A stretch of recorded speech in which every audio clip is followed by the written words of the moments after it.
മലപ്പുറത്ത് നടുവത്ത്, അതായത് അവിടെ നിപ്പ ഉണ്ടോ എന്നുള്ള സംശയം നിലനിൽക്കുന്നുണ്ട്. ഇന്നലെ ഒരു യുവാവ് മരിച്ചിരുന്നു.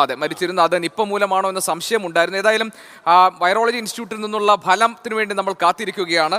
ഒരു പ്രാഥമിക സമ്പർക്ക പട്ടിക ഇപ്പോൾ തയ്യാറായിക്കൊണ്ടിരിക്കുന്നുണ്ട്. 26 പേരുടെ സമ്പർക്ക പട്ടികയാണ് തയ്യാറായിട്ടുള്ളത്. അതിന്റെ വിശദാംശങ്ങൾ നമുക്ക് നോക്കാം. വിപിൻ സി വിജയൻ നമ്മളോടൊപ്പം ഉണ്ട് മലപ്പുറത്ത്. വിപിൻ, ഇന്നലെ തന്നെ ആ യുവാവിന്റെ മരണം നിപ്പ മൂലമാണോ എന്നുള്ള സംശയം ഉണ്ടായിരുന്നു. ഏതായാലും ഫലത്തിന് വേണ്ടി കാത്തു നിൽക്കുകയാണ് വൈറോളജി ഇൻസ്റ്റിറ്റ്യൂട്ടിൽ നിന്നുള്ള.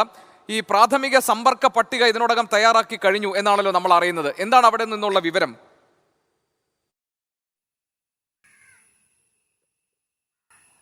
അതെ ഗോപികൃഷ്ണൻ, ഇന്നലെ തിരുവാലി പഞ്ചായത്തിൽ ജനപ്രതിനിധികളും ആരോഗ്യവകുപ്പിലെ ഉദ്യോഗസ്ഥരൊക്കെ യോഗം ചേർന്നിരുന്നു. ഇതിലാണ് ഇപ്പോൾ പ്രാഥമിക ആയിട്ടുള്ള ഒരു സമ്പർക്ക പട്ടിക തയ്യാറാക്കിയിരിക്കുന്നത്. ഇതിൽ ഈ യുവാവുമായി ബന്ധപ്പെട്ടിട്ടുള്ള 26 പേരെയാണ് പ്രൈമറി കോൺടാക്റ്റായി ലിസ്റ്റ് ചെയ്തിരിക്കുന്നത്. ഇനി മറ്റ് സ്ഥലങ്ങളിൽ നിന്നുള്ള, അതായത് ആശുപത്രികളിൽ നിന്നടക്കമുള്ള റൂട്ട് മാപ്പ് തയ്യാറാക്കുന്നതിന് വേണ്ടി ഇവരുടെ അടക്കം കോൺടാക്ട് ലിസ്റ്റ് എടുക്കണം. ഇനിയിപ്പോൾ പൂനെ വൈറോളജി ഇൻസ്റ്റിറ്റ്യൂട്ടിൽ നിന്നുള്ള ഫലം കാത്തിരിക്കുകയാണ്. ഈ ഫലം വന്നാൽ മാത്രമേ നിപ്പയാണ് എന്ന് ഔദ്യോഗികമായിട്ട് സ്ഥിരീകരിക്കുകയുള്ളൂ. ഇപ്പോൾ കോഴിക്കോട്ട് നിന്നുള്ള ഫലമാണ് വന്നിരിക്കുന്നത്. കോഴിക്കോട്ട് നിന്നും ഇത് പോസിറ്റീവ് ആണെന്ന് കണ്ടപ്പോൾ തന്നെ അതിനെ എടുക്കേണ്ട പ്രതിരോധ പ്രവർത്തനങ്ങളിലേക്ക് ആരോഗ്യവകുപ്പ് ഇതിനോടകം തന്നെ കടന്നിട്ടുണ്ട്. ഈ പ്രദേശങ്ങളിലൊക്കെ ഇനിയിപ്പോൾ വരും ദിവസങ്ങളിൽ ജാഗ്രതാ നിർദ്ദേശം നൽകുക എന്നുള്ളതാണ് ആദ്യ നടപടിയായി കടന്നിരിക്കുന്നത്.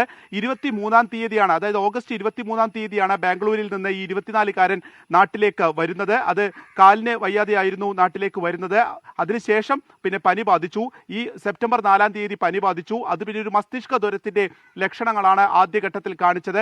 ആദ്യം വണ്ടൂരിലെ ഒരു ആശുപത്രിയിൽ കാണിച്ചു. അവിടെ നിന്നും ഭേദമാകാത്തതിനാൽ രോഗം മൂർച്ഛിക്കുകയും അവിടെ നിന്നും പെരിന്തൽമണ്ണയിലെ ഒരു സ്വകാര്യ ആശുപത്രിയിലേക്ക് മാറ്റുകയും ചെയ്തു. ഇവിടെ വെച്ച് തിങ്കളാഴ്ചയാണ് മരിച്ചത്. അതുകൊണ്ട് തന്നെ സംശയം തോന്നിയതിനെ തുടർന്നാണ് സാമ്പിളുകൾ എടുക്കുകയും അത് കോഴിക്കോട്ടത്തെ ലാബിലേക്ക് അയക്കുകയും ചെയ്തിരിക്കുന്നത്. ഇതിലാണിപ്പോൾ നിപ്പ പോസിറ്റീവ് ആയിരിക്കുന്നത്. നമുക്കറിയാവുന്ന പോലെ തന്നെ 2 മാസം മുൻപ് ഇപ്പോൾ നിപ്പ ബാധിച്ച് ഇവിടെ ഒരു 12 വയസ്സുകാരൻ മരിച്ചിരുന്നു. ഏകദേശം 10 കിലോമീറ്റർ ദൂരം മാത്രമാണ് ഈ ചെമ്പ്രശ്ശേരിയും അതുപോലെ തന്നെ ഇപ്പോൾ മരണം സംഭവിച്ചിരിക്കുന്ന നടുവത്തും തമ്മിലുള്ളത്. അതുകൊണ്ട് തന്നെ കൂടുതൽ പ്രതിരോധ പ്രവർത്തനങ്ങളിലേക്ക് ആരോഗ്യവകുപ്പ് കടക്കുകയാണ്. ഗോപികൃഷ്ണൻ.